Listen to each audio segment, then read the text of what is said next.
When you do farming, either small scale farming or large scale farming, early preparation is always key.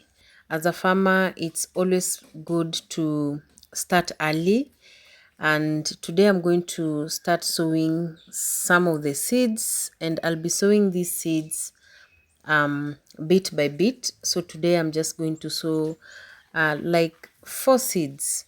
So hello guys, good morning, welcome back to my YouTube channel.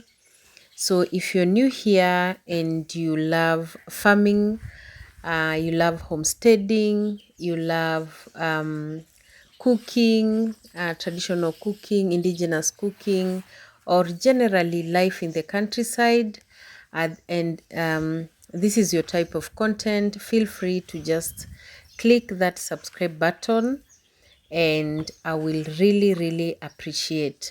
So the first thing as a good farmer you're supposed to do is prepare your land, and because right now we are receiving uh, rain, not a lot of rain, and it is the right time to start preparing your land, digging. And what I'm doing right now is applying the wood ash. Wood ash is very important in your farm because it balances the alkalinity or acidity of the soil or of your land. So I've prepared just a small seed bed or a nursery that I'm going to plant these seeds. So red onion takes around 6 to 8 weeks in the nursery. Until now, you can now transplant them in the ground, and you're supposed to wait until they form at least 3 to 4 leaves. That's when they are ready now to be transplanted. And that is the first seed that I've planted here, and I had put also the sawdust in the soil so that it can improve the soil texture.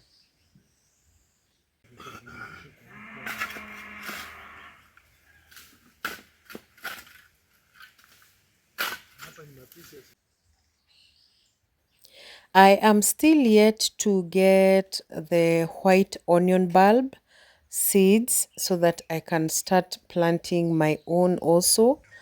And I'm yet to get, and that is the disadvantage of one of the disadvantages of living here in the village. Most of the time we do not get majority of these seeds.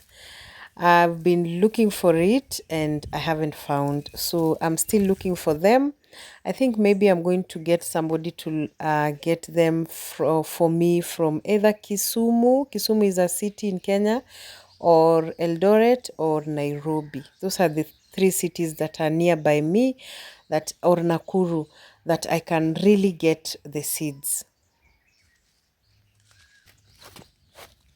The other time I planted, the broccolis were eaten by the birds. So this time round, I think I'm going to create a temporary greenhouse. If not, the broccolis, I'm going to plant them at the back of the house. I have a small garden there. So in this pack, there are not so many seeds. They're very easy to grow. And also, I was to also plant the cabbages today, but I forgot to buy the seeds. And also, that's another crop that I didn't manage to plant them well in my last season. But somebody told me that cabbages need a lot of, the weather should be a little bit cold. I'm not sure. Because for us here, our weather is a little bit warm. We are near the lake, so our weather is warm. Maybe that's why the cabbages did not do well.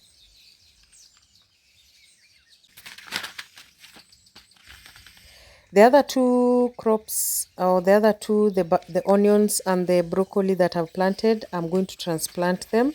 But for dania or coriander, I'm just going to be eating them from the same spot. We do not transplant dania. The moment you've planted them, The moment they grow, they're just ready now to be harvested, because you can decide to uproot when harvesting or just pluck the leaves, and then they will produce more shoots.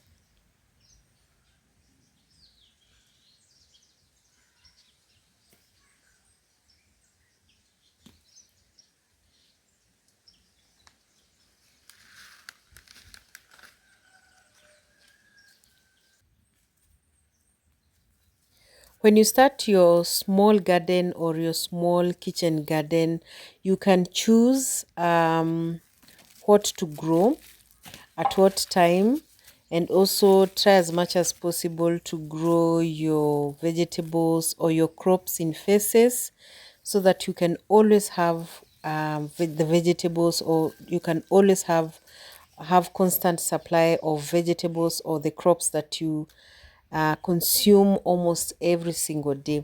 So I think this time round I'm going to divide the farm into sections.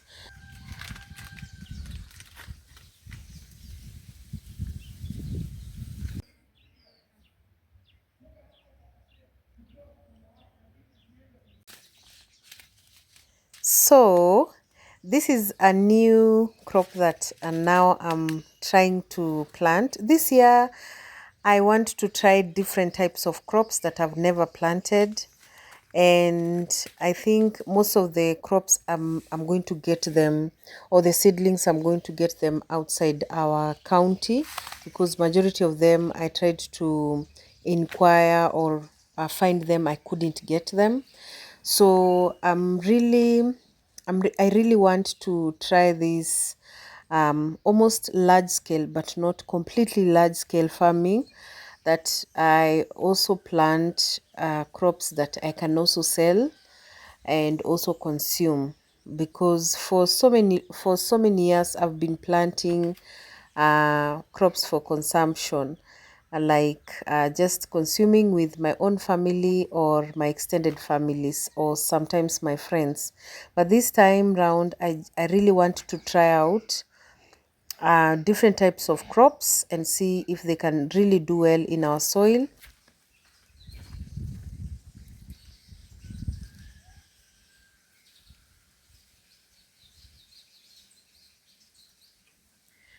I will also show you the progress of our borehole.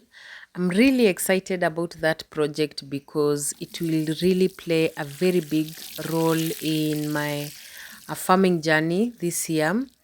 And I'm almost done constructing the borehole, and finally, at least we've gotten some more water from the other time that the guy who is making the borehole for us got the water, or when the engineer came and saw that the level of the water was really low. This time round the level of the water has increased. So I'm really excited about this new chapter, that I'm going to experiment different types of crops at different levels. And also I'm going to also be visiting different farms to see how different crops are being grown professionally. Because me, I've always been growing my crops with just watching other people growing, or just researching on how those crops are being grown. And that's how I plant my crops.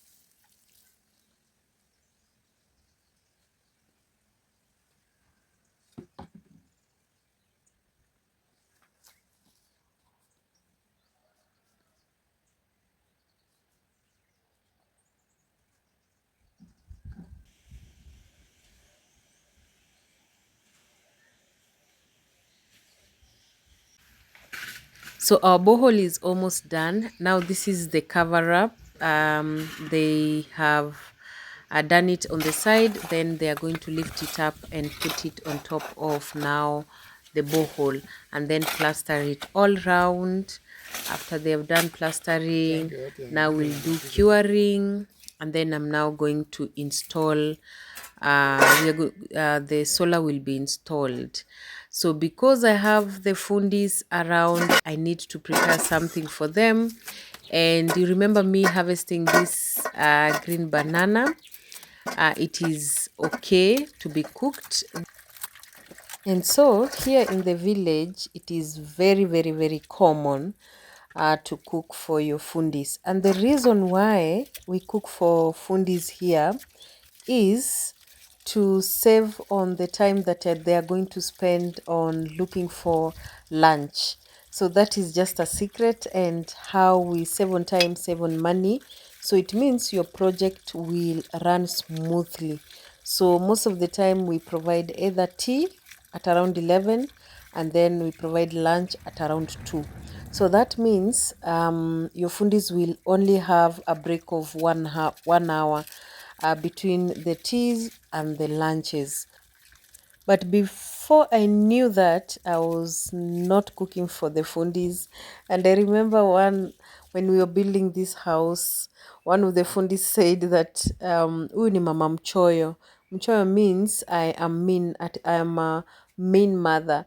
But I never knew about that, because in the city or in the urban areas, you do not cook for your fundis. They sort themselves, because if you cook for them, you are going to deduct from their salary. But here we cook for them, and then we give them just the exact amount that a fundi is paid per day. Or if it is a contract, they are given their money in contract form. So when I stayed for some time, I just had to cook for fundis, and it is something that I'm used to until now.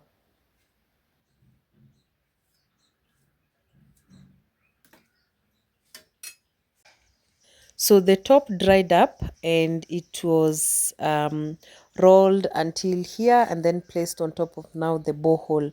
And then it is, we are going to now weld the cover of the hole, and that will be it. After the fundi or the mason is done doing finishes, the borehole now will be finished.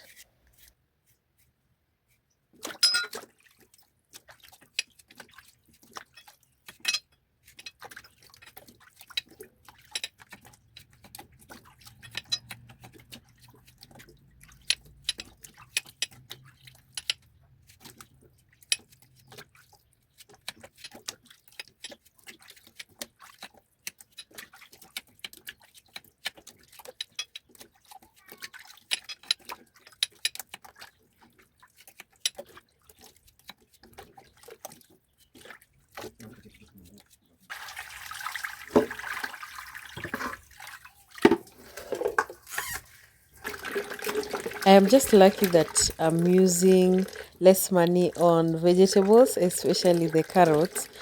I harvested the other time. I still have a few carrots, like, I don't know, like 20 or 30 carrots in the farm to enjoy.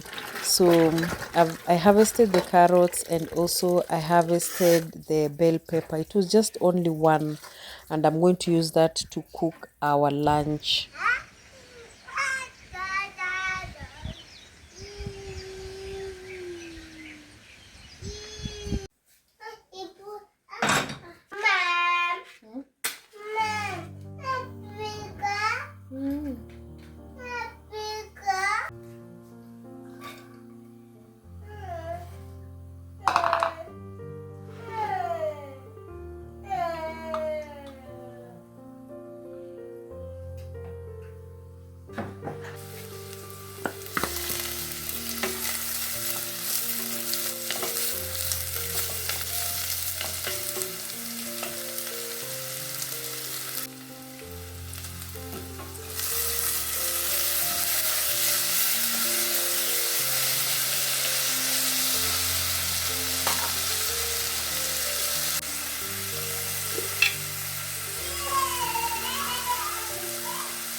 So our borehole is now almost done. It's remaining with just a few things. And if you have watched this video till the end, thank you so much. You're truly amazing. Thank you for always be a blessing to my channel. Thank you for always coming back to watch my videos. I really appreciate. And so that is it for us today. We've taken lunch and we are almost done. The weather has changed a little bit. It is very cloudy. And thank you so much for watching. I will see you in my next video. Bye bye.